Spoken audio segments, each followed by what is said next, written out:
Oliver Wilder's phone buzzed on his desk. He glanced at it while finalizing the quarterly logistics report for the manufacturing plant he managed. Brielle's name flashed on the screen. He swiped to open the message. Remember to stay clear of the rehearsal dinner tonight and the wedding tomorrow. I've already explained this to you.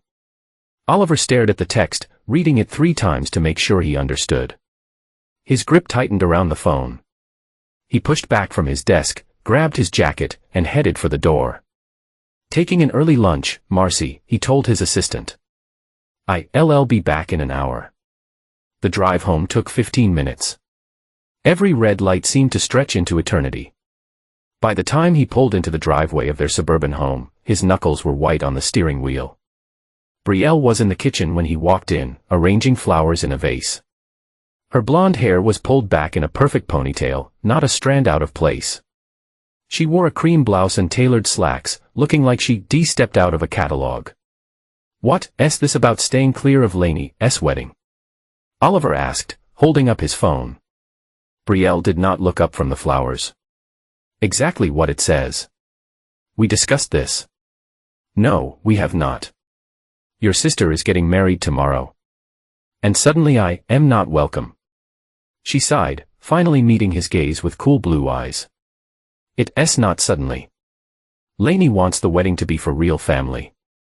Conrad's parents are very particular about the guest list.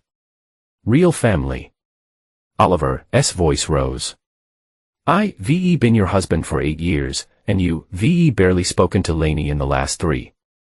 Brielle arranged a final rose, stepping back to admire her work.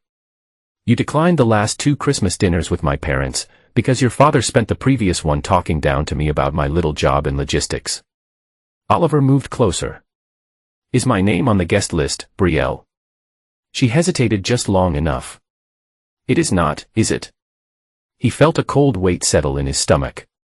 "Oliver, please do not make this difficult." She picked up her purse from the counter. "The Bishops are one of the oldest families in Nashville. This wedding is important for Laney's future, for our connections. I am the maid of honor. I need to be there for my sister without worrying about you feeling uncomfortable." "Uncomfortable?" Oliver's laugh was hollow.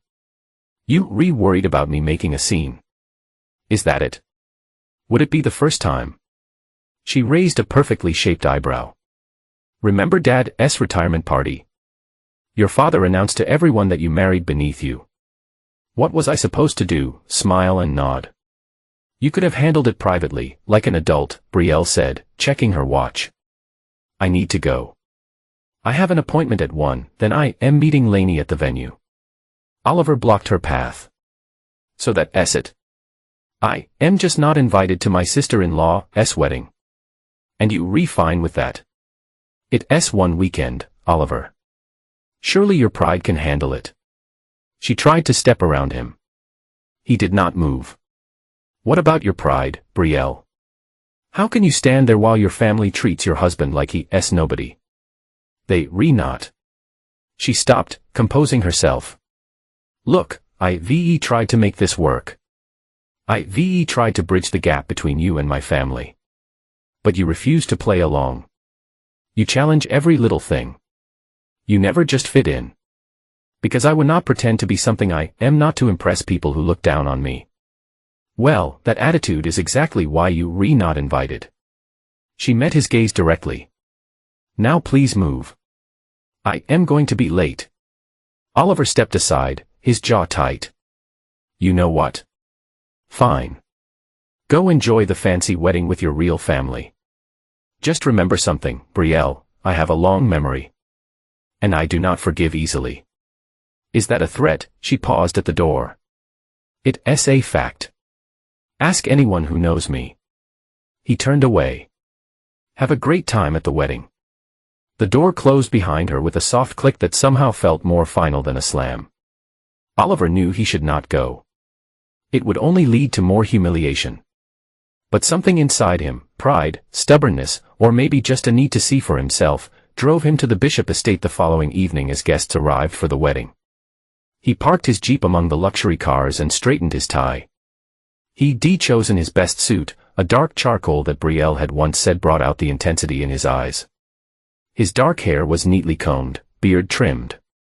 If they were going to turn him away, they'd do it to his face while he looked his best. The grand entrance to the estate was lit with thousands of twinkling lights. Staff in uniforms directed guests toward the garden venue. Oliver approached confidently, as if he belonged. "Good evening, sir," said a young man with a tablet at the entrance. "Name, please." "Oliver Wilder." The man scrolled through his list, frowning slightly. "I am sorry, sir. I do not see that name. I am Brielle Wilder's husband. She's the maid of honor." "One moment, please." The man stepped aside and spoke quietly into a headset. Oliver stood tall, aware of the curious glances from arriving guests. He spotted a few familiar faces, colleagues of Brielle's father, neighbors, distant cousins. Their expressions ranged from confusion to discomfort to poorly concealed interest in the unfolding drama. The staff member returned with an older man in a suit who introduced himself as the event coordinator. "Mr. Wilder, I am afraid there's been a misunderstanding. Your name is not on our approved guest list." His tone was apologetic but firm. "My wife is in the bridal party," Oliver said. "Surely that counts for something." "I understand, sir, but we have strict instructions." Perhaps there was a mix-up with the RSVP. Oliver saw Brielle approaching from inside. Her bridesmaid dress, a flowing pale blue, matched her eyes. Behind her was Lainey, not in her wedding dress yet, but in a white silk robe with bride embroidered on the back. "Oliver," Brielle's voice was tight. "What are you doing here?" "I came to support my wife at her sister's wedding." He kept his voice level. "Apparently there's some issue with the guest list." Lainey stepped forward, her smile not reaching her eyes. "Oh, Oliver, did not Brielle explain? We had to make some difficult cuts. The venue has strict capacity limits." He looked past the coordinator at the sprawling estate. "Right. Space is clearly an issue." "It's not personal," Lainey continued. "We just had to prioritize. And your sister's husband did not make the cut." Oliver nodded slowly. "Got it." Brielle took his arm, leading him a few steps away. "Please do not do this," she whispered. "Not today." "Do what?" "I just showed up to my sister-in-law's wedding. You were the ones making a scene. You knew you were not invited. You came anyway to make a point. And I made it." He gently removed her hand from his arm. "Enjoy your evening with your real family, Brielle." As he turned to leave, he spotted Jack Dawson, an old high school friend, among the arriving guests. Jack's eyes widened in recognition, then narrowed in confusion as he watched Oliver walking away from the venue. Oliver nodded once in greeting, then walked to his car without looking back. In the rearview mirror, he saw Brielle return to the venue. Her posture perfect, showing no sign of distress. Lainey lingered a moment longer, a smug smile playing on her lips before she turned away. The humiliation burned in his chest as he drove away from the twinkling lights of the estate. But alongside it was something colder, more focused, a resolve hardening with each mile. Oliver drove through the winding mountain roads, leaving Asheville behind. The roads became narrower, the houses more spread out. His headlights cut through the gathering darkness as he navigated from memory, turning onto an unmarked gravel drive that wound up into the Smoky Mountains. Jack's cabin came into view, a sturdy structure of wood and stone perched on a mountainside. A single light burned in the window. Oliver parked beside Jack's truck and sat for a moment, gathering his thoughts. The cabin door opened before he reached it. Jack Dawson stood in the doorway, a bottle of bourbon in one hand. "Figured you might show up," Jack said by way of greeting. At 40, Jack was built like the soldier he'd once been, with close-cropped hair now peppered with gray and eyes that missed nothing. "Saw you at the wedding. Or rather, saw you leaving. Got a drink for an unwanted guest?" Oliver asked. Jack stepped aside. "Always." The cabin was simple but comfortable. A stone fireplace dominated one wall. A worn leather couch faced it. Bookshelves lined with history books and military memoirs covered another. The kitchen was small but functional, opening to a dining area with a sturdy oak table. Jack poured 2 generous glasses and pushed one toward Oliver. Talk. Oliver took a long drink, the bourbon burning a path down his throat. They did not invite me to Lainey's wedding. My own sister-in-law. And Brielle went along with it. The Caldwells always were a special kind of entitled, Jack commented. He'd grown up in Asheville too and had known the Caldwell family nearly as long as Oliver. But your wife agreeing to it? That's cold. It's not the first time. Oliver stared into his glass. Last Christmas, they had a family dinner at the country club. Brielle told me at the last minute it was immediate family only. Found out later her cousins from Charlotte were there. And you let that slide. I confronted her about it. She said I was overreacting, that her family was tired of me making everything difficult. He drained his glass. Apparently, I do not know how to act around their kind of people. Jack refilled Oliver's glass without asking. And what kind is that? Rich. Connected. Born believing the world exists to serve them. Oliver's laugh was bitter. I am just the guy who makes sure inventory gets where it needs to go. No trust fund. No family name worth mentioning. You built something from nothing, Jack said. Unlike those parasites who never worked a day in their lives.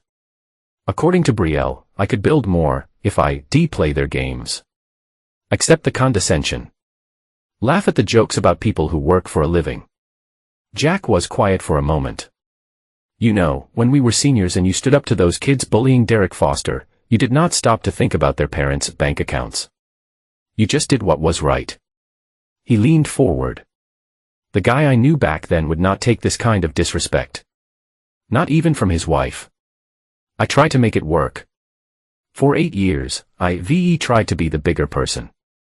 And what's it gotten you?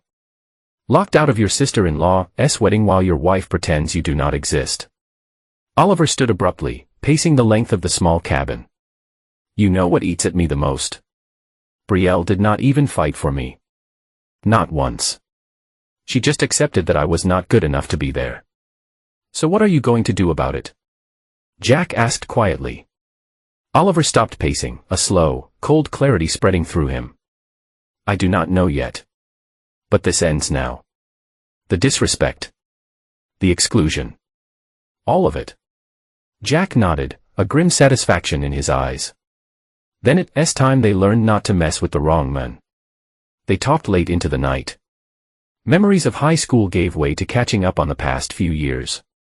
Jack had returned to Asheville after 15 years in the Army, most of it in Special Forces. He bought the cabin with his savings and now worked as a security consultant. His military background opened doors that valued his expertise. I've been thinking about opening an outdoor supply store, Jack mentioned. This area is booming with hikers and climbers, but the existing shops are overpriced tourist traps. You should do it, Oliver said. You know this terrain better than anyone. Need capital first, Jack shrugged. Banks are not exactly lining up to loan money to ex-military with no business experience. Oliver filed that information away. An idea was forming.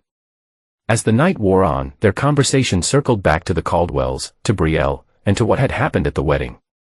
With each story Oliver shared, each slight, each exclusion, each time Brielle had chosen her family's approval over supporting her husband, his resolve strengthened. So what's the plan? Jack finally asked, as the first hint of dawn lit the eastern sky. Because I know that look. You replotting something. Not sabotage, Oliver clarified. Just exposure. They want to pretend I do not exist. Fine. But they do not get to control the narrative anymore. Jack smiled, the expression making him look younger, like the troublemaker he'd been in high school. Count me in. Whatever you need. Oliver nodded, feeling for the first time in years like he was standing on solid ground. First, I need information. And I know just where to start. The morning after the wedding, Oliver woke on Jack's couch with a clear head and a focused purpose. He checked his phone, 3 missed calls from Brielle. No voicemails. 1 text, where are you? He did not respond. Coffee's ready, Jack called from the kitchen. Strong enough to wake the dead. Oliver accepted the mug gratefully. I need to make some calls. Mind if I use your deck? Jack waved him off. Make yourself at home. I am heading into town for supplies. Back in a couple hours. Alone on the deck, overlooking the misty mountains, Oliver made his first call. Harper. It's Oliver Wilder. I need a favor. Harper Bell had been a year ahead of Oliver in high school. Now she ran the most sought-after catering company in western North Carolina, or she had, until the Caldwell family blacklisted her 3 years ago. Oliver Wilder, Harper's voice carried a smile. Have not heard from you in ages. What kind of favor are we talking about? Information, to start with. About the Caldwells. A pause. Any particular reason? Let's just say I've finally had enough of their games. A low chuckle came through the phone. Well, it's about time. What do you want to know? Everything. Especially about Lainey and her new husband, Conrad Bishop. Funny you should ask about them. Harper's tone shifted to something more serious. I catered an event at the country club last month. Lainey was there with a man who definitely was not her fiancé. They were not exactly subtle about being together, if you catch my drift. Oliver's grip tightened on the phone. Go on. His name, Evan Mercer. Works at the investment firm where Lainey interned last summer. They left together, and she was at his apartment until at least midnight. My sous chef lives in the same building, saw her leaving. Any chance your sous chef took photos? Security footage from the building. I can ask. But Oliver, what exactly are you planning? Justice, he said simply. The Caldwells ruined your business because you would not give them free services for their charity gala. They spent years trying to humiliate me because I do not fit their image. It's time they faced consequences. Harper was quiet for a moment. My business is recovering. I've built a new client base. One that values quality over society connections. I am glad to hear it. But would not you sleep better knowing the Caldwells not hurt anyone else? Another pause. What do you need from me? Oliver smiled. Access to the venue, for starters. By mid-afternoon, Oliver had made a dozen calls. Former classmates who been burned by the Caldwell family's influence. Business associates who been frozen out of opportunities. Even a former housekeeper who been fired after overhearing a conversation she was not supposed to. Each person had a story. Each had evidence, screenshots of texts, copies of emails, recordings of conversations. A pattern emerged: manipulation, entitlement, and casual cruelty. Jack returned as Oliver was organizing the information on his laptop. Found something interesting in town, Jack said, tossing a local society magazine on the table. Hot off the press. The cover showed a beaming Lainey Caldwell in her wedding dress, Conrad Bishop looking suitably proud beside her. The headline read, Asheville's Wedding of the Year, Bishop and Caldwell Families Unite. Page 12, Jack prompted. Oliver flipped to it and froze. There was a photo of Brielle standing with the other bridesmaids. The caption read, Maid of Honor Brielle Caldwell Wilder supported her sister throughout the perfect day. Caldwell Wilder, Oliver repeated slowly. Not just Wilder. Keep reading.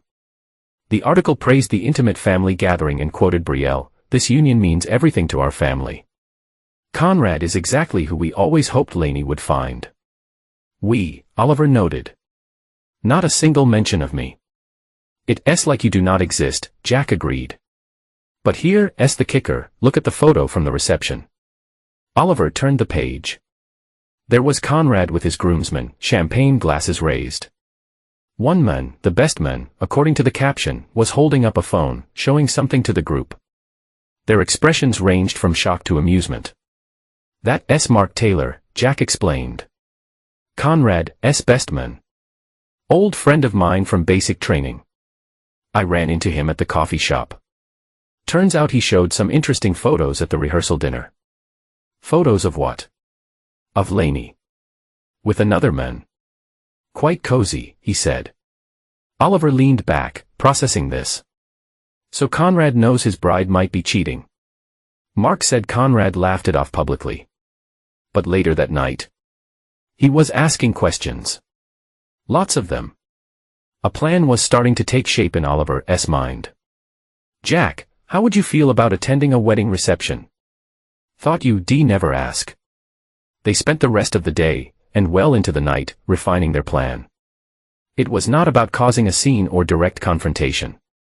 It was about careful, strategic exposure of the truth. Oliver texted Brielle late that night, staying with a friend. Need time to think. Do not wait up. Her reply came immediately, we need to talk about your behavior. Come home tomorrow. He turned off his phone without responding. The next morning, Oliver met with Harper at a diner in town. She brought a young woman with her, Zoe, her sous chef. Got what you asked for, Zoe said, sliding a USB drive across the table. Security footage from my building. Lainey and Evan entering and leaving. Timestamps clear as day. 3 different nights in the past month, including 2 days before the wedding. Harper added, my sous chef has friends in the building's management. This was handled quietly. Oliver pocketed the drive. Thank you. Both of you. Now, about getting into the venue for the reception tomorrow night. Harper smiled. Already handled. The catering company they hired is short-staffed. I called an old contact there, offered to loan them some of my people. Including my handsome new waiter. Jack and me. Oliver asked. You going through the front door with this? She handed him an invitation. Conrad's cousin Ryan ca not make it, stomach flu. Very unfortunate. But the Bishop family already paid for his plate. Oliver examined the invitation. How did you get this? Harper winked. Ryan's girlfriend is my best friend from college. She thinks the Bishops are pretentious snobs. This is good. Oliver nodded. But we need more. Something definitive. Something even Conrad's family ca not ignore. Zoe hesitated, then pulled out her phone. Also have this. Did not know if I should show you, but... She pulled up a text conversation and handed it to Oliver. It was between Lainey and Evan. Dated just 1 week before the wedding. The content was explicit, leaving no doubt about their relationship. And Lainey's final message read, Conrad's family money makes him worth tolerating in public. But you who I want behind closed doors. Oliver looked up at Zoe. How do you get this? Evan left his phone unlocked at the bar where my roommate works. She saw Lainey's name and got curious. Zoe shrugged. People in the service industry talk. We all know what the Caldwells are like. Can you send me these? Zoe nodded. Already on the USB drive. Oliver thanked them both again. As they were leaving, Harper paused. Oliver. He turned. Make it count. That family has hurt too many people. I will, he promised. After tomorrow, the Caldwells will not be able to hurt anyone else.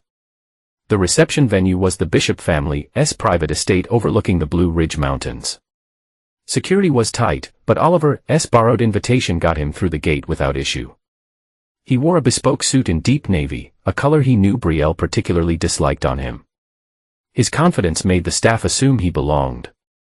Jack had arrived hours earlier with Harper's catering team, virtually invisible in his server's uniform as he moved through the crowd with trays of champagne. Their eyes met briefly across the room. Jack gave a subtle nod to indicate all was proceeding as planned. Oliver positioned himself in a corner of the grand ballroom, observing. Lainey and Conrad sat at the head table. She in her wedding gown. He in a tuxedo that probably cost more than Oliver's monthly salary. They looked happy enough on the surface, but Oliver noted the tight set of Conrad's jaw, the way his eyes occasionally flicked to his bride with something like suspicion. Brielle was at the same table, laughing at something Lainey's father said. She had not noticed Oliver yet. Good. He wanted to control that moment. A server, not Jack, approached Conrad with a note. The groom read it, excused himself, and left the ballroom.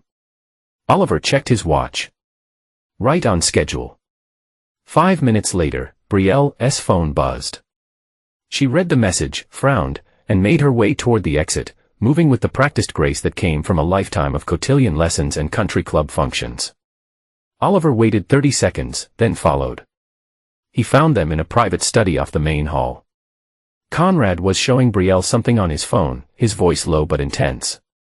"Explain this, then." "It's dated last week, Brielle." Oliver cleared his throat from the doorway. "Am I interrupting?"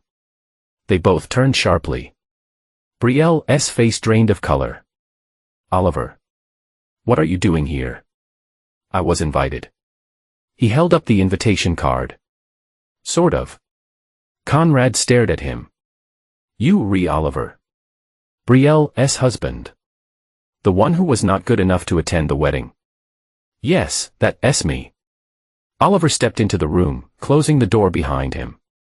"Looks like you having some concerns about your new bride." Conrad's eyes narrowed. "You know something?" "I know many things. Including the fact that your wife was with another man 2 days before your wedding." Brielle stepped between them. "Oliver, stop it. This is exactly why you were not invited. You always have to create drama." "Drama?" Oliver laughed without humor. "Is that what you call the truth? Because from where I stand, the drama was created long before I arrived. I am just making sure everyone has all the facts." "What facts?" Conrad demanded. "For starters, the fact that Lainey has been seeing Evan Mercer for months." Oliver pulled out his phone, opened a folder of evidence, security footage, text messages, photos from various locations around town. "And my personal favorite." He swiped to the final image. "A screenshot where your new wife explains that your family's money makes you worth tolerating in public." Conrad grabbed the phone, scrolling through the evidence with increasing agitation. "Where did you get this?" "People talk," Oliver said.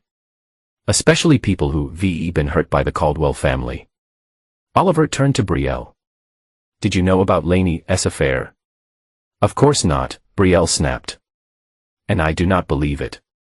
These could be fake. The security footage.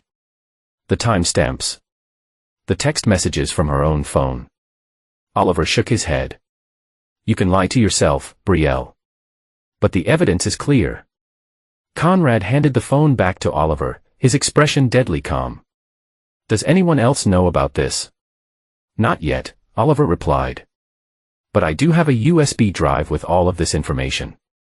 And it's currently in the possession of Jack Dawson, who is serving champagne to your father as we speak." "Jack Dawson is here?" Brielle asked, confused. "He works for Harper Bell now. You remember Harper, the caterer your family tried to destroy because she would not cater your mother's charity gala for free?" Conrad ran a hand through his perfectly styled hair. "What do you want?" "Money." Oliver laughed. "I do not want your money, Conrad. What I want is for the truth to come out. About Lainey. About how your family, and the Caldwells, treat people they consider beneath them. About all of it." "You destroy Lainey," Brielle said, her voice rising. "Is that what you want?" "What I want," Oliver said quietly, "is for actions to have consequences. For once." Conrad was silent for a long moment, then nodded. "I want the USB drive. Now. It's not that simple." "Make it simple." Conrad's voice was cold. "This is between me and Lainey. I deserve to handle it my way." Oliver considered him. "And how would you handle it?" "Privately. Then publicly." Conrad's jaw tightened. "The Bishop family has standards. We do not tolerate betrayal." "Fair enough." Oliver nodded. "I'll have Jack bring the drive to your father. I assume you'll want him to see it too." Conrad's expression was grim. "Yes." Brielle grabbed Oliver's arm. "You see not do this. You'll ruin everything." "I did not ruin anything, Brielle. Lainey did that all on her own." He removed her hand from his arm. "And you helped, by going along with excluding me. By pretending I do not exist when it's convenient for your family." "This is vindictive," she accused. "No," Oliver corrected. "This is justice. long overdue. He texted Jack, "Bring the package to the VIP lounge. Give it to Bishop Sr. directly." Conrad's phone rang. He answered, listened, and his face hardened. "I'll be right there." He hung up and looked at Oliver. "My father just received your evidence. He wants to see me immediately." "Then you should go," Oliver suggested. "Family first, right?" Conrad left without another word, leaving Oliver alone with Brielle. "Why are you doing this?" she demanded when the door closed. "Because for 8 years, I've watched you choose them over me. I watched you let them diminish me, exclude me, treat me like I am nothing." Oliver's voice was steady. "And yesterday, when they refused to let me into your sister's wedding, you stood by and did nothing. Not a word in my defense. It was not my decision. But you accepted it." He cut her off. "You went along with it. Just like you've gone along with everything your family has ever done to me." Tears filled her eyes. "I try to make it work. I try to bridge the gap between you and my family." "No, you did not. You tried to make me fit their mold. You tried to make me something I am not." He moved toward the door. "And when that did not work, you chose them. Every single time. Oliver, please, we can fix this." He looked back at her. Really looked at the woman he married 8 years ago. She was beautiful, poised, perfect in every external way, and completely hollow at the core. "No, Brielle. We see not." He left her standing in the study and made his way back to the ballroom. The atmosphere had shifted. Clusters of guests were whispering. Conrad was nowhere to be seen. Conrad's father stood near the head table, USB drive in hand, speaking intently to the wedding planner. Jack appeared at Oliver's side, now minus his server's uniform. "Mission accomplished. Bishop Sr. has the evidence." Conrad's in with Lainey now, confronting her. And she denied it. Then blamed it on wedding stress. Then started crying. Jack smirked. "Quite the performance, from what I could overhear. Anyone see you?" "Just Bishop Sr., who thinks I am doing security for the event. Told him I found the evidence while doing a routine sweep of the grounds." Oliver nodded approvingly. "Perfect." A commotion from the entrance to the ballroom drew their attention. Conrad had emerged from a side room, his face set in stone. Lainey followed, mascara streaking her cheeks. Her mother was close behind, trying to calm her. "What's happening?" a woman nearby asked her companion. "I think the groom just found out his bride's been cheating," the man replied, not bothering to lower his voice. The whispers spread rapidly. Conrad strode directly to the officiant who had performed the ceremony earlier in the day and spoke briefly to him. The older man nodded gravely. "Ladies and gentlemen," the officiant announced, his voice carrying in the suddenly quiet room. "I've been asked to inform you that there has been a development. The ceremony conducted today will not be legally filed. In simpler terms, the marriage has been annulled before it could be officially registered." A collective gasp went through the crowd. Lainey's mother swayed on her feet, then collapsed into a chair, a hand pressed to her chest. Lainey herself stood frozen, her perfect wedding dress now a costume in a public tragedy. Brielle emerged from the hallway, spotted Oliver and Jack watching from their corner, and marched toward them, fury in every step. "Are you happy now?" she hissed when she reached them. "You ruined my sister's life." "Your sister ruined her own life," Oliver replied calmly. "I just made sure she could not hide it anymore. Mother is devastated. Our family will be the talk of Asheville for months." "Maybe that's exactly what they need," Jack interjected. "A dose of humility." Brielle turned her glare on him. "And you? I should have known you'd be part of this. You always brought out the worst in Oliver." "The worst?" Jack raised an eyebrow. "Or the best? The guy who stands up for himself. Who does not let people walk all over him. The guy I remember from high school." Oliver put a hand on Jack's shoulder. "We done here. Let's go." As they walked toward the exit, Conrad intercepted them. "Wilder, a word." Jack continued on, giving them space. Bishop, Oliver acknowledged. Thank you, Conrad said simply. For the evidence. For the truth. It would have been easier to find out years from now, with children involved. You did not deserve that, Oliver agreed. No one does. Conrad studied him. You re not what I expected, based on what Brielle and Laney said about you. I rarely am. A ghost of a smile touched Conrad's lips. Well, for what it's worth, you would been welcome at my wedding. My real wedding someday, to someone who actually values integrity. Oliver nodded once, then continued toward the exit where Jack waited. Outside, the evening air was cool and clean. The mountains stretched before them, solid and unchanging. Jack started laughing as they reached his truck. What's so funny? Oliver asked. Just picturing the Caldwells trying to explain this to their country club friends. Jack shook his head. That was masterful, man. Surgical precision. Oliver felt a strange lightness, as if a weight he'd carried for years had finally been set down. It was not it? As they drove away, he looked back once at the Bishop estate, where chaos still reigned. He thought he saw Brielle standing on the terrace, watching him leave. But it might have been a trick of the light. Oliver spent the night at Jack's cabin again. He turned off his phone, not ready to deal with the aftermath yet.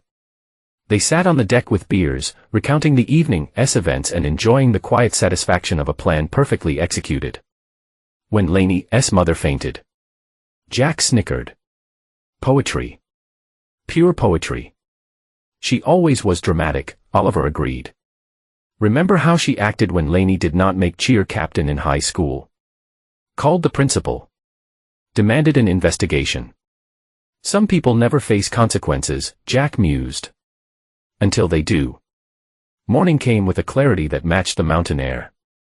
Oliver turned his phone back on to find 27 missed calls from Brielle, a dozen from his in-laws, and even one from Conrad.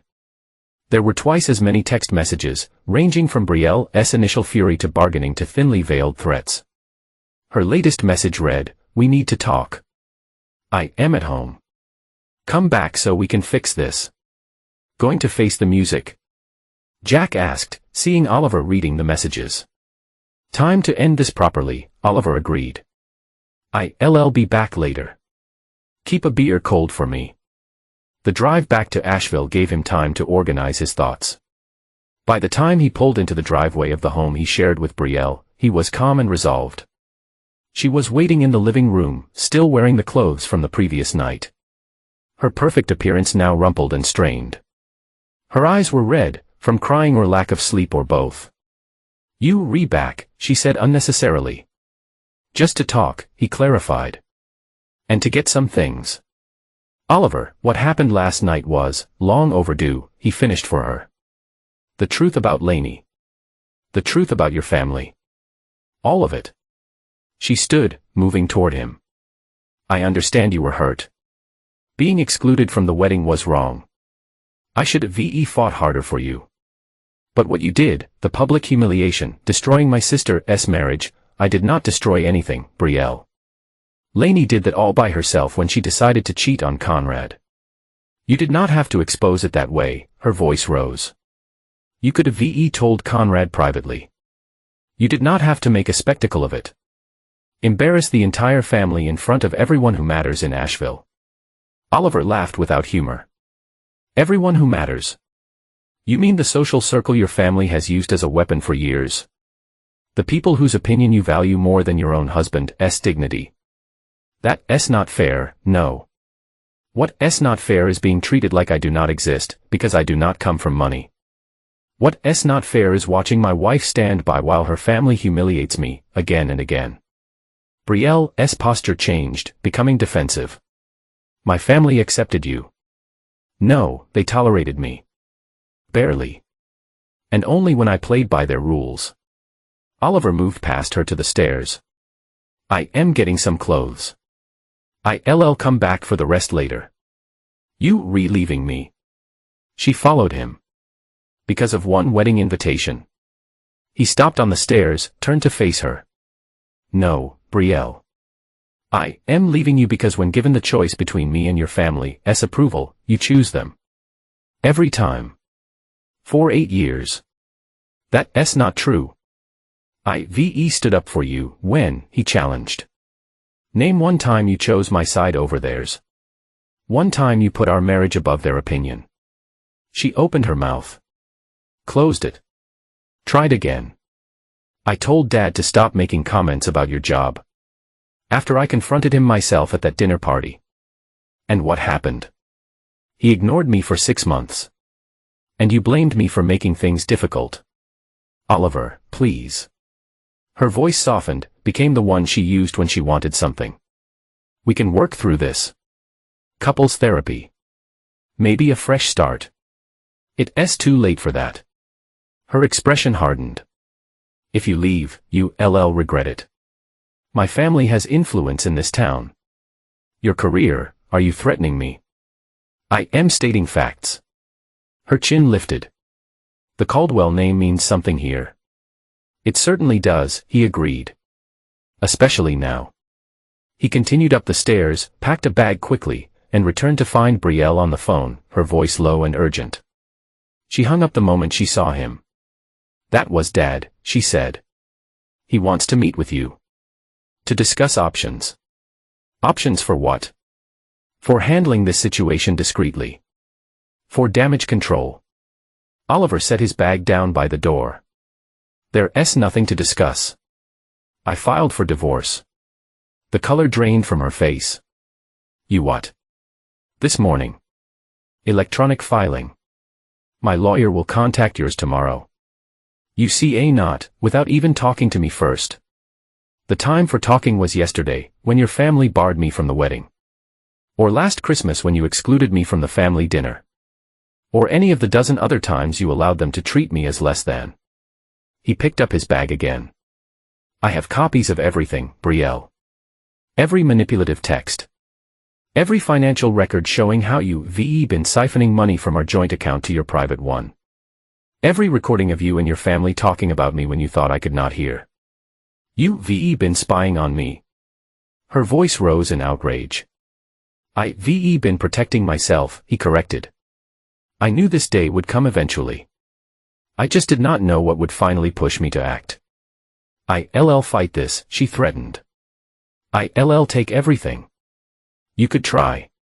He moved to the door. But I think you'll find that the Caldwell name does not carry quite the weight it used to, not after last night. And especially not after people hear about how your family has been operating behind the scenes for years. What are you saying? I am saying I have evidence. Of your father's questionable business practices. His pressure tactics on local businesses. The way he used social connections to squash competition. The way your mother has spread rumors to destroy reputations. Oliver opened the door. I do not want to use any of it. But I will if I have to. You would not dare. After what I did last night. He turned slightly. Do you really want to test that theory? She stared at him, really stared at him, perhaps for the first time in their marriage. Not as the man she could mold to fit her family's expectations. But as someone with his own strength. His own power. Who are you? She whispered. The same person I've always been, Brielle. You just never bothered to look closely enough to see it. He stepped outside. My lawyer will be in touch. As he walked to his car, he heard her call after him. Oliver. You see, not just walk away from 8 years. He turned back one last time. Watch me. Oliver returned to Jack's cabin, but the victory felt hollow. 8 years of marriage ended in a single weekend. It was necessary, he knew that, but it still left an empty space where something meaningful had once been. Jack did not ask questions when Oliver returned. Just handed him a beer and turned on a baseball game. They watched in companionable silence as the sun set behind the mountains. The next morning, Oliver's phone rang. Gerald Caldwell. He declined the call. It rang again. Then again. Persistent, is not he? Jack observed. Always was. Oliver finally answered on the 4th call. Gerald. What can I do for you? You can meet me in my office. Gerald Caldwell's voice held none of its usual pompous authority. To discuss terms. I've already filed for divorce. My lawyer, this is not about the divorce, Gerald cut in. It's about the evidence you have. About our family. About my business practices. Oliver met Jack's curious gaze across the room. What about it? I want to make a deal. I am listening. Meet me in my office. 1 hour. Oliver considered it. No. Public place. The cafe on Lexington. Noon. A pause. Fine. The cafe was busy with the lunch crowd when Oliver arrived. Gerald Caldwell was already seated at a corner table, looking distinctly uncomfortable in the casual setting. His tailored suit and imperious bearing stood out among the students and young professionals in jeans and t-shirts. Oliver, Gerald did not stand or offer his hand. Sit down. Oliver took his time ordering a coffee from the server before settling across from his father-in-law. You wanted to talk. I want to know what it will take to make this go away. Make what go away exactly? Gerald's jaw tightened. Do not play games. The evidence you mentioned to Brielle. About my business. My wife's activities in the community. Ah, that. Oliver sipped his coffee. I am not interested in exposing any of it, Gerald. Unless you force my hand. What does that mean? It means I want a clean break. A fair division of assets in the divorce. No attempts to damage my reputation or career. No using your influence to make my life difficult. Oliver leaned forward. You leave me alone, I leave you alone. Gerald studied him with narrowed eyes. And Lainey? The damage you've done to her future. Lainey did that to herself, Oliver shrugged. But I have no interest in causing her further pain. What happens between her and Conrad is their business now. Conrad's father is refusing to do business with me, Gerald said, a hint of desperation creeping into his voice. 20 years of partnership, ended overnight. Actions have consequences, Oliver replied. Something your family seems to have trouble understanding. A flash of the old Gerald, the arrogant, controlling man who looked down on Oliver from day one, surfaced briefly. You think you won something here? You nothing without the Caldwell connection. Just another middle manager who married above his station. Oliver laughed, genuinely amused.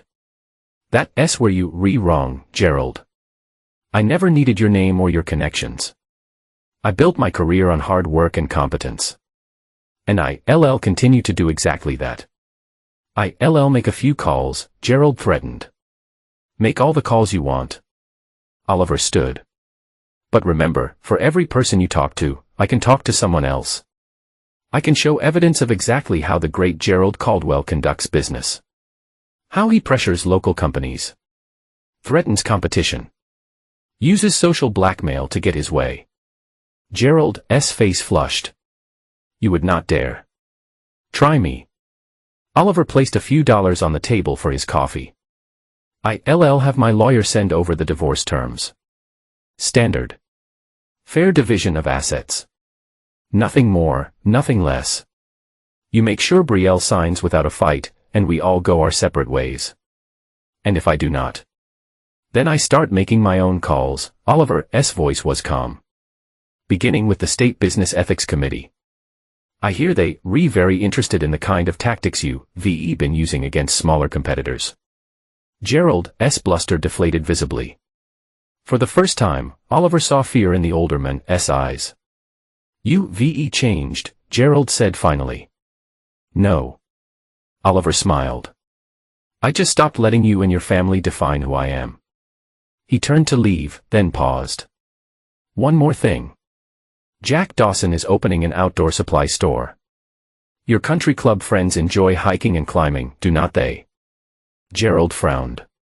What does that have to do with anything? I suggest you spread the word that his shop is the place to go. Oliver smiled coolly. Consider it a goodwill gesture.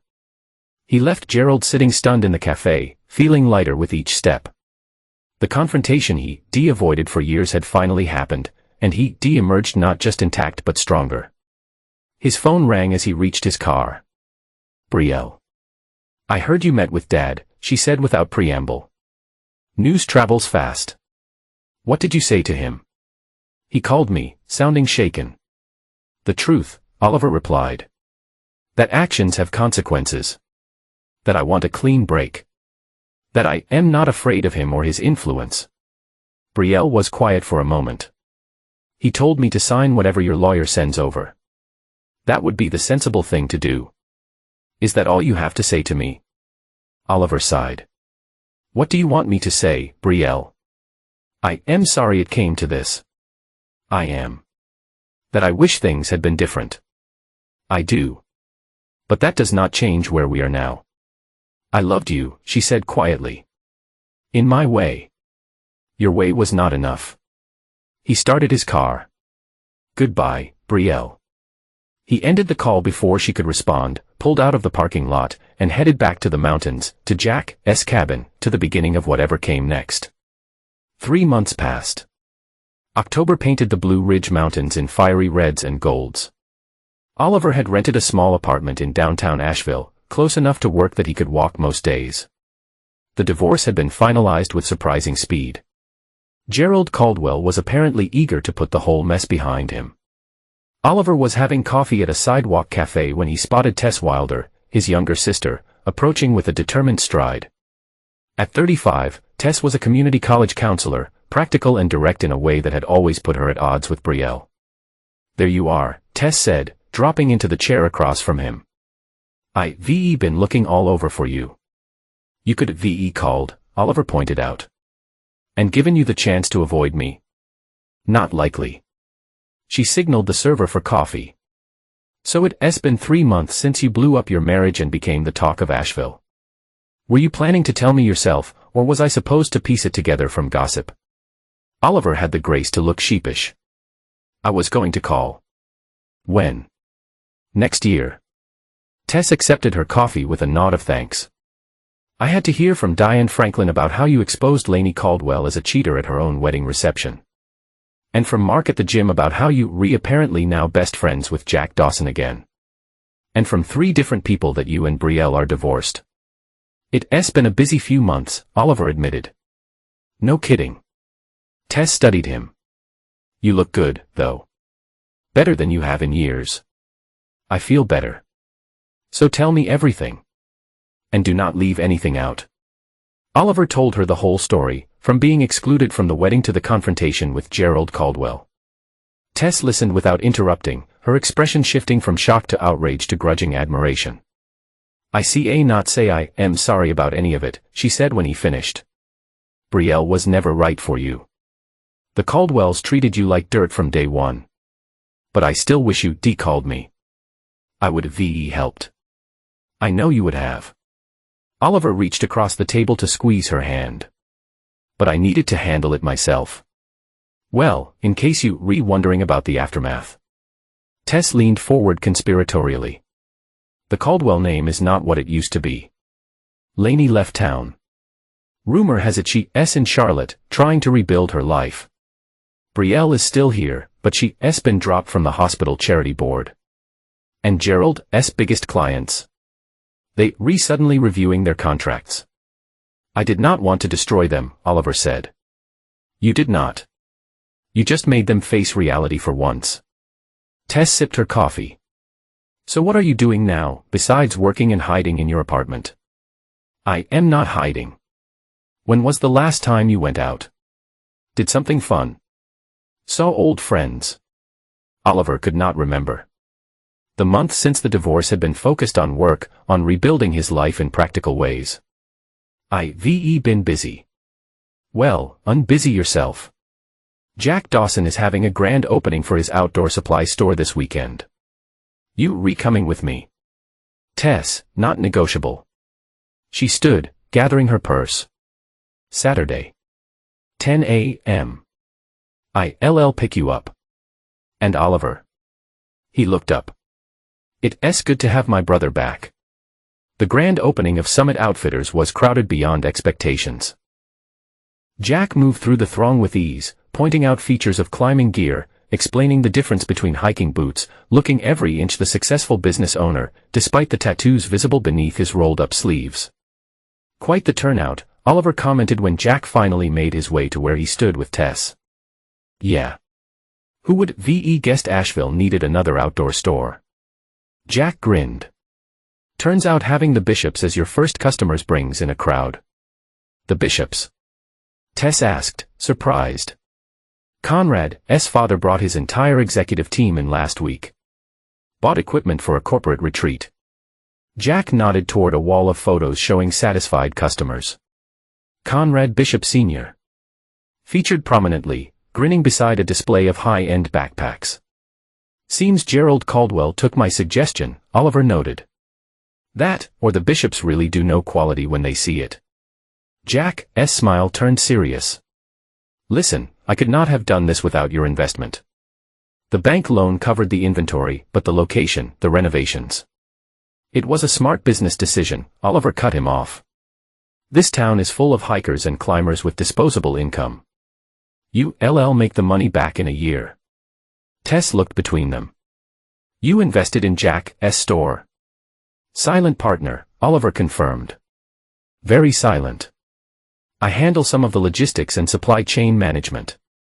Jack handles everything else. Huh. Tess studied her brother with new eyes. Look at you, making power moves. The rest of the day passed in a blur of introductions and conversations. Oliver was surprised by how many people sought him out specifically, not to gossip about the divorce or the wedding scandal, but to talk about outdoor gear, logistics, and business opportunities. As the crowd thinned in the late afternoon, Conrad Bishop appeared in the doorway. Not senior, but the younger Conrad. He spotted Oliver and made his way through the store. Wilder. Conrad extended his hand. Good to see you. Bishop. Oliver shook his hand. Did not expect to see you here. Dad would not stop talking about this place. Thought I'd check it out myself. Conrad glanced around. Impressive operation. Jack knows what he's doing. Conrad nodded, then lowered his voice. I never got to properly thank you for the wedding. For the truth. You do not need to thank me. I do. Conrad's expression was earnest. You saved me from a lifetime of lies. I am grateful. How are you doing with all of it? Oliver asked. Better than expected. The family took a hit socially, hard to maintain appearances when you call off a wedding at the reception. But business is strong. Conrad hesitated. I heard about you and Brielle. I am sorry. Do not be. It was long overdue. Conrad studied him for a moment. I am planning a new venture. Ecotourism. High-end guided experiences in the mountains, with a focus on environmental education. I could use someone who understands logistics, supply chains. Someone trustworthy. Sounds interesting, Oliver admitted. Let me buy you dinner next week. We could discuss it. Conrad handed him a business card. No pressure. Just conversation. Oliver accepted the card. I'll think about it. After Conrad left, Tess appeared at Oliver's elbow. Was that Conrad Bishop asking you to dinner? Business proposition, Oliver explained. Well. Tess smirked. Looks like burning bridges can sometimes light the way to new ones. The dinner with Conrad led to more meetings, which led to a partnership agreement. 6 months after the wedding that was not, Oliver found himself with a stake in Bishop Eco Adventures, overseeing the operational side of the business while Conrad handled marketing and client relations. Then on a crisp spring morning, Oliver stood in the office of their newly rented space downtown, unpacking boxes of brochures. Tess arrived with coffee and pastries, as had become her weekly custom. Business partner to Jack Dawson and Conrad Bishop, she said, handing him a cup. You officially Asheville's most interesting divorce. I am not sure that's a compliment, Oliver replied, but he was smiling. It is for me. She perched on his desk. How's it going with Conrad? Better than expected. He's smart, driven, and surprisingly down to earth once you get past the trust fund exterior. Oliver sipped his coffee. And he knows everyone worth knowing in 3 states. Not afraid of the Caldwell connection. Awkward family gatherings in your future. Conrad has not spoken to the Caldwells since the wedding. Neither has his father. Oliver shrugged. Water under the bridge. Tess studied him. You seem happy. Genuinely happy. I am. And it was true. The anger that had driven him for so long had faded, replaced by a quiet satisfaction in building something new. Something his. His phone buzzed with a text from Jack, meeting still on for 3. Bringing new climbing instructor to meet you. Oliver texted back confirmation, then explained to Tess, we restarting a youth program. Free climbing lessons for kids who cannot afford the usual fees. Jack's bringing the new instructor over later. Look at my brother, the community pillar. Tess grinned. Mom would be proud. Their mother had died when Tess was in college. Their father, a few years later. The mention of her did not bring the usual pang of loss, just a warm memory. She always did tell me to stand up for myself, Oliver recalled. And it only took you 40 years to listen. Tess polished off her pastry. By the way, I ran into Brielle yesterday at the farmer's market. Oliver tensed slightly. How was that? Civil. She asked about you, actually. What did you tell her? The truth. That you redoing well.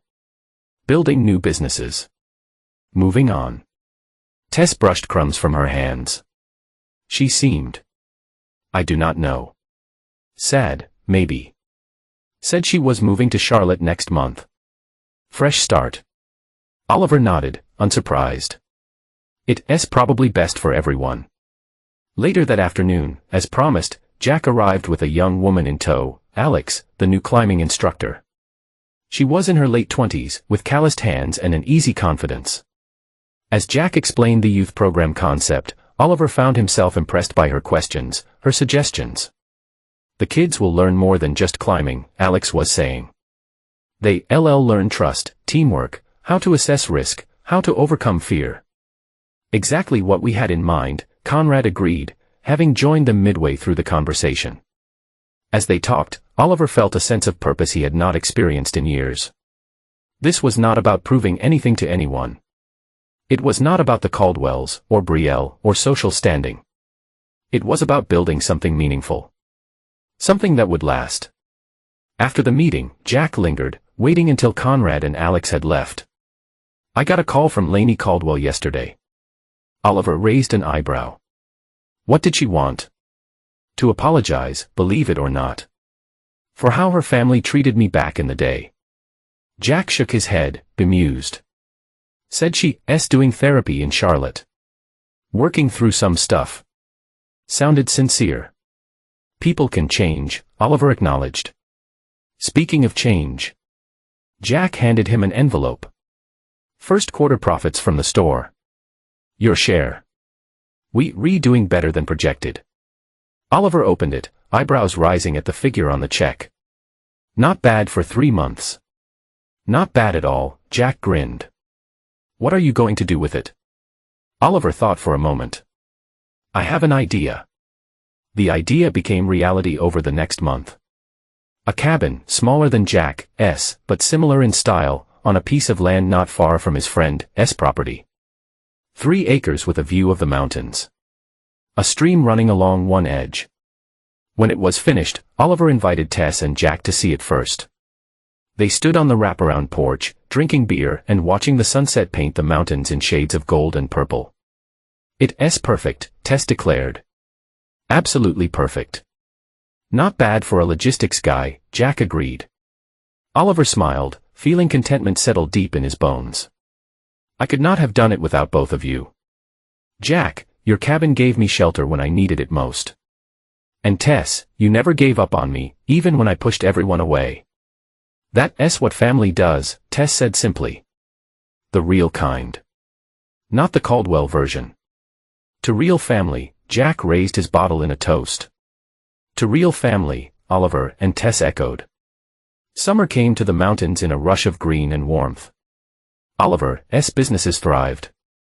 Summit Outfitters had expanded to a second location, and Bishop Eco Adventures was booked solid through October. The youth climbing program had 30 regular participants, kids from across Asheville learning skills and confidence on the rock faces of the Blue Ridge. Then, on a Wednesday afternoon, Oliver was reviewing inventory reports in his office when his assistant announced an unexpected visitor. Conrad Bishop Sr. "Send him in," Oliver said, curious. He met the elder bishop several times at business functions, but they were not close. Conrad Sr. entered with the confidence of a man accustomed to being the most important person in any room. But there was something different about him today, a slight hesitation, perhaps. Wilder. He offered his hand. "Sorry to drop in unannounced." "Not a problem." Oliver shook his hand, gesturing to a chair. "What can I do for you?" "It's more what I can do for you." Bishop Sr. leaned forward. "I am hosting a fundraiser next month, conservation efforts in the Blue Ridge. Key people from across the region will be there. I'd like you to attend." Oliver was surprised. "I'd be happy to. But why me specifically?" Bishop Sr. studied him for a moment. "Because you have integrity. Something in short supply these days." "I appreciate that, but let me be direct, Wilder. That business with the Caldwells last year, exposing the truth about Laney, it saved my son from a lifetime of unhappiness. A dishonest marriage." His expression hardened briefly. "I value loyalty, honesty, and courage. You showed all three." "I did what I thought was right," Oliver said simply. "Exactly." Bishop nodded. "And that's why I want you at this fundraiser. Not just as a guest, but as a partner.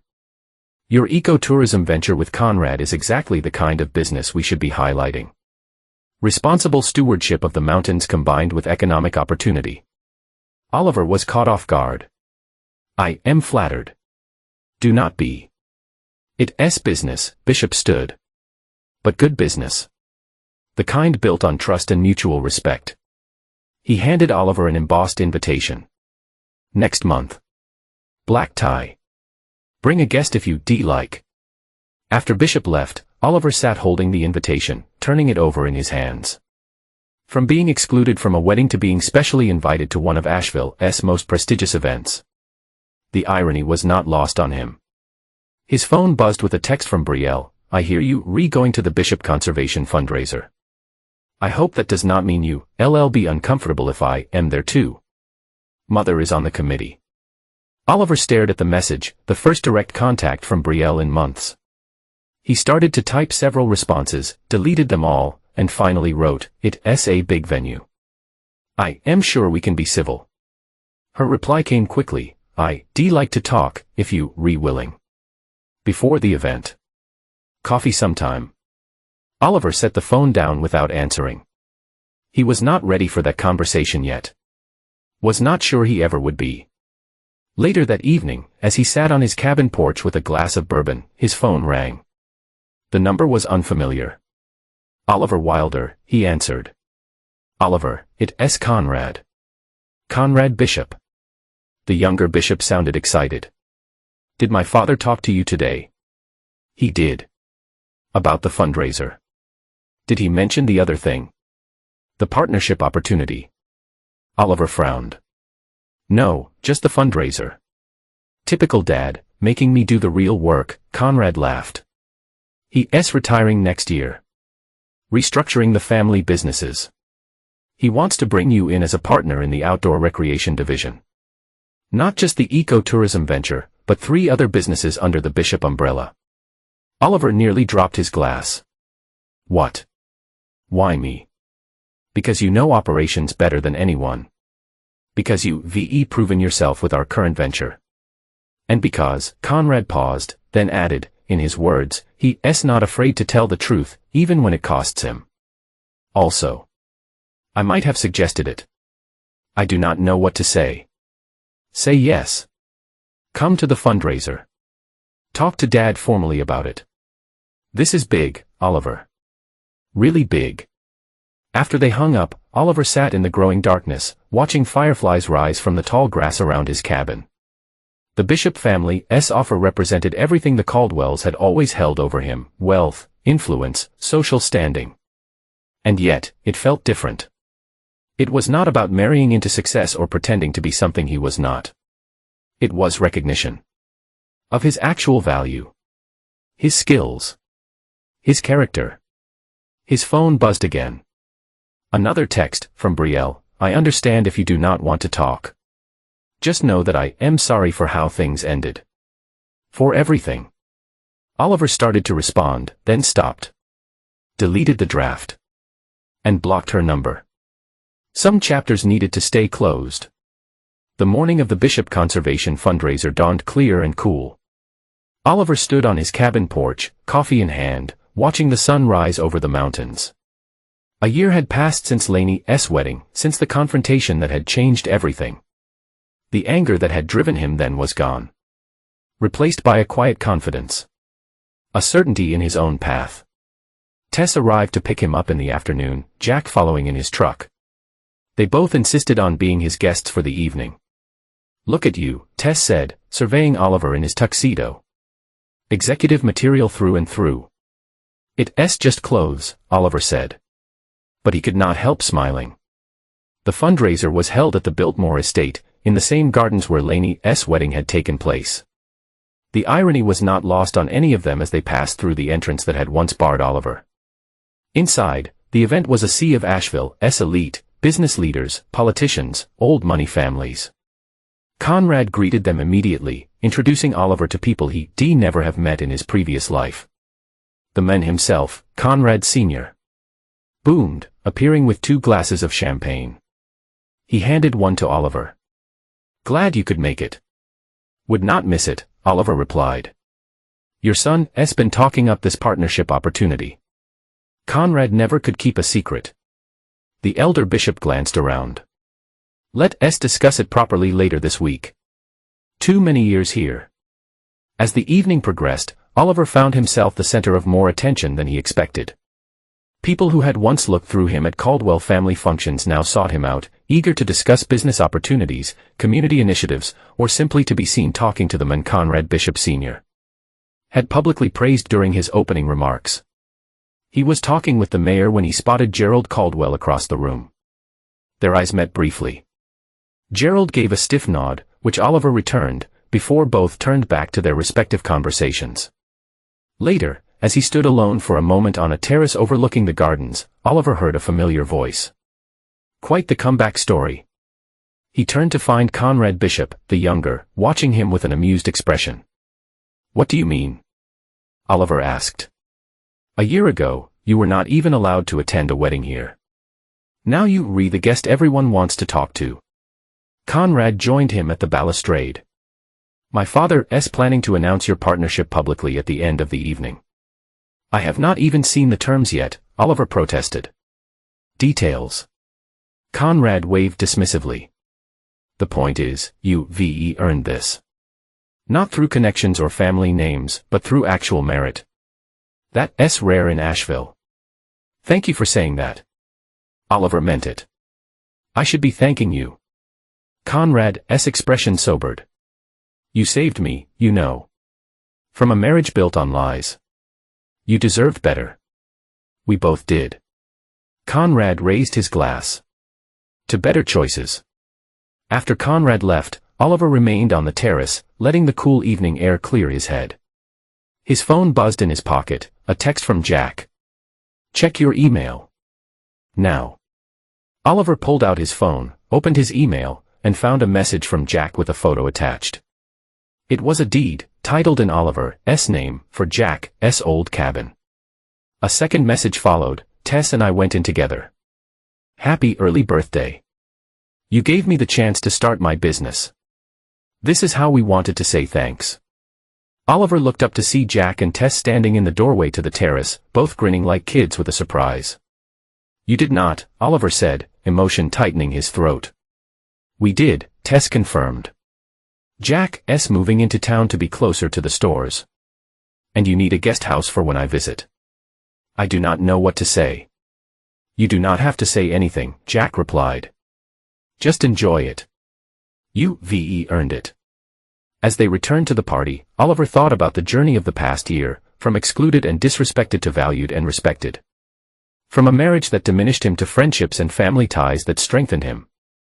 The night wound down. Speeches were made. Conservation pledges announced. Conrad Sr. publicly introduced Oliver as their newest partner, to applause that would have been unimaginable a year earlier. As they were leaving, Oliver's phone buzzed one last time. An unfamiliar number. But the message made the sender clear: I see you, VE moved up in the world. I am happy for you. Oliver deleted it without responding, turned off his phone, and joined Tess and Jack at the exit, ready to head home. Home? Tess asked. More than ready, Oliver agreed. They drove back to the mountains in comfortable silence. When they reached Oliver's cabin, his real home, the place he built for himself, they stood for a moment on the porch, taking in the view. The mountains, solid and ancient.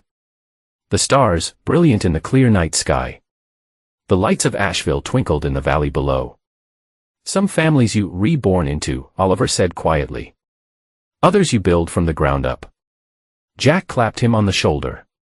Tess leaned her head against his arm. And for the first time in longer than he could remember, Oliver Wilder felt completely, unconditionally, at home.